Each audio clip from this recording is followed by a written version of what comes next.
Pumunta si Ivan, nang dumating ang Guardia Civil, sunod na ang bomba.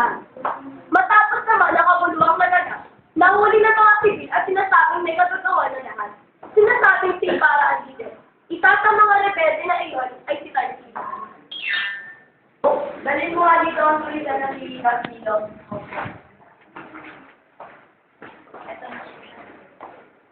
Ano hingin mo sa sa'yo, Ibarra? Walang kinalaman dito si Tarcillo. Huwag ka magsinungaling! Pinag-iigat ko lang ang aking ama. At kung hindi mo din sinabi, mamapatay ka rin. Wala akong sa buwan! Ang dapat sa'yo ay ilagdam sa balon!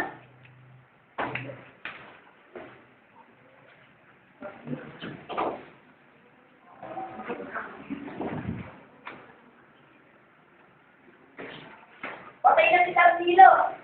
Mabuti nga sa kanya, hindi ka nila marunong magsabi ng katotohanan. Naman ay naroon ng mga kaalam ng mga pakarusahan. Lumahan sila sa lungkot at ang ila'y umiyak. Naroon ng tawan ni Tarcillo, ang mga kapatid ni Tarcillo. Ngunit nilipat ng mga kaibigan at nagmamahal ni Totong Ibarra ay wala naman. Ngunit na nagmamalag na din ang anak ko.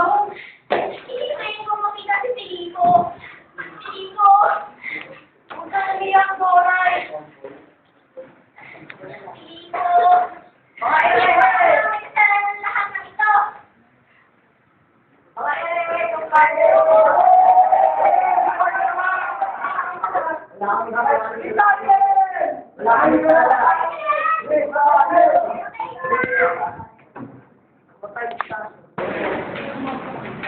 Habang nangyayari yun, natanggal niya ni Pilar ang potasyo at kinabukasan, sa ayat at po ang patay.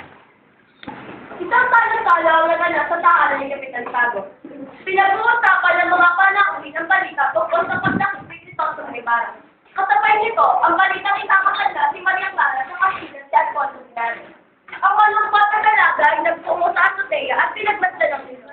At makalipas ang ilang sandali, ay merong daw nakita isang bangkang paparami.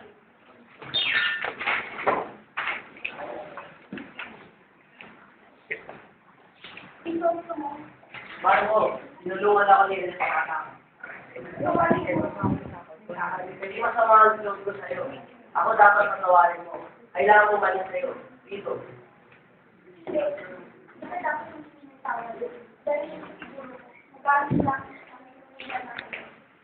Alam mo ko, ano? Paano?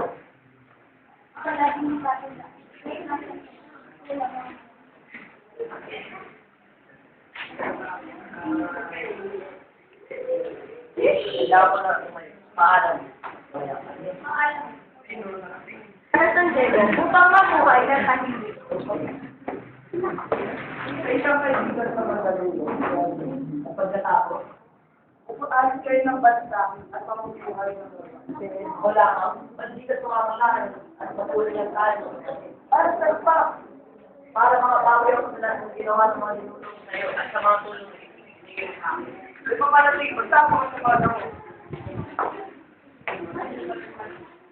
Ano nung magawin sa mabuhay? Oo. Ligtas mo ang iyong sarili. Diligaw ko sila. Iyan, suwan lang isa. Magkita na lang tayo sa Los Angeles. Malapit sa tutol ng iyong lolo. Iyan. At ako ibibitaw na nakatatanggap sa ng mga kusalan. Sa may nalapasigan, bakit kita mga tayo ng loob? Patay, ito sa mga. Ano-anong emosyon ang kanilang naman? Dahil panukutan at pag-ibig. Hindi ito maaari. Mahal ko. Anong nangyari sa'yo, anak ko? Masaya na po ba kayo?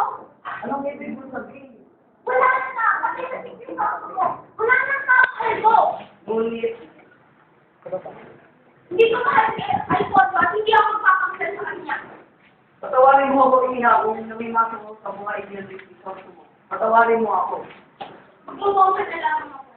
Uwian ang iyong kagustuhan. Ito ang bago sa mga nagawa ko ng kasalanan. Nakula ng dalawang mag-ina na sina Tita at Basito. Nakarating sila sa kagubatan. Huling nagtagpo ang dalawa. Inay! Inay! Inay! Ano ka? Inay, ako po ito, si Masilio.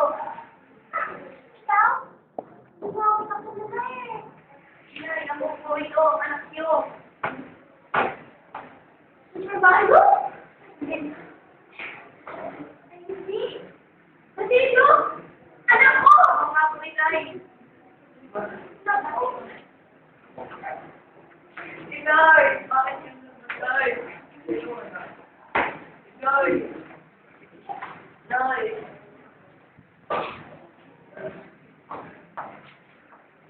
Imo. Anong gusto mong gawin sa iyong ina?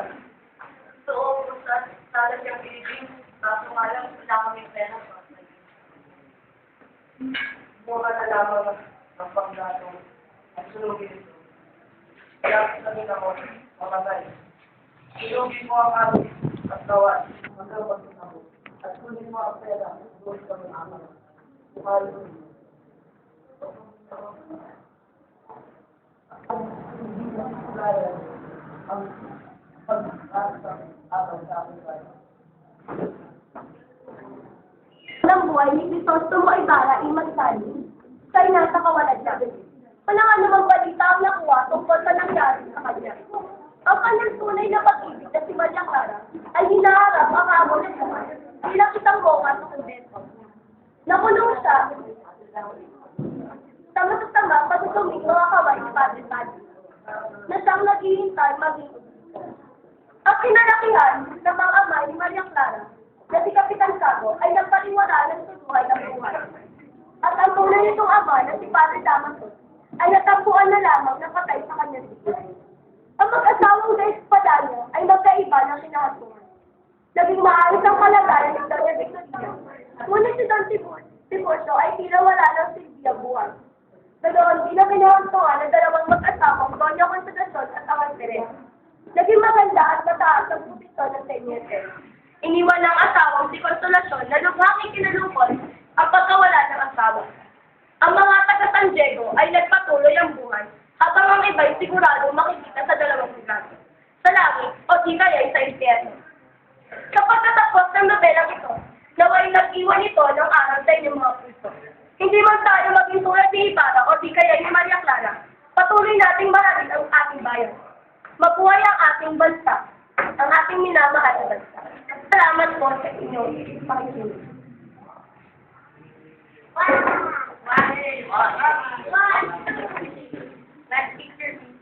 Hindi, budget lang. At narito naman ang magsipag-kaya. Ako si Christina David na gumanap bilang gobernador ng Sigas Alcalde. Ako si Marin Villar na gumanap ilang taong manikaw at ako si Mila Rorice na gumanap bilang hermano. Ako si Leia Cedric Gonzalez, nagulak bilang Representative Creas Solidaridad. Ako si Luis Maribat na gumanap bilang Rosary Union of Beres bilang si Isabel. Ako si Bianca Delgado na gumanap bilang Maria Clara. Ako si Alonso Luis Primerano na gumanap bilang Itos Pangima. Ako si Ruth Angelica Carcanos, gumanap bilang Teniente at Assistant.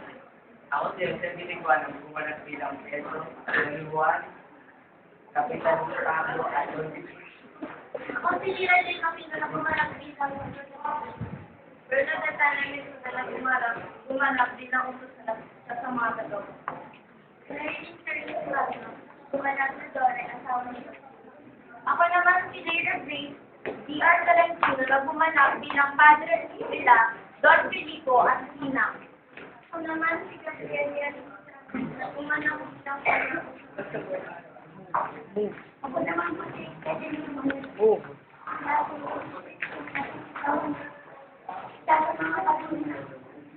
Ako si Viviana. Ganap bilang Juan. Ako si Justin Raymar Espada, gumanap bilang Don Rafael Ibarra, Dominicano, at Linaro. Ako si AC Godoy, gumanap bilang Padre San. Ako si Johnny G. Computer Jr., gumanap bilang at Manawag. Ako si Reginald Gulisitan, gumanap bilang Elias at Alvin. Ako si Juan Ryan David, nagpapanap bilang Matilio at pangalawang sibilo. Ako nga pala si Gilbert Godino, nagpapanap bilang Padre Damas at Guardian. Ako po, si Sala Gita Mayon, gumanap bilang isa. Ako si Carmela Ferrata bilang Bria Alba. At ako naman po, si Viola Isa at Akida, na gumanap bilang Doña Consolacion, tagapagtalaysay, at ang direktor ng Dulang. 1, 3.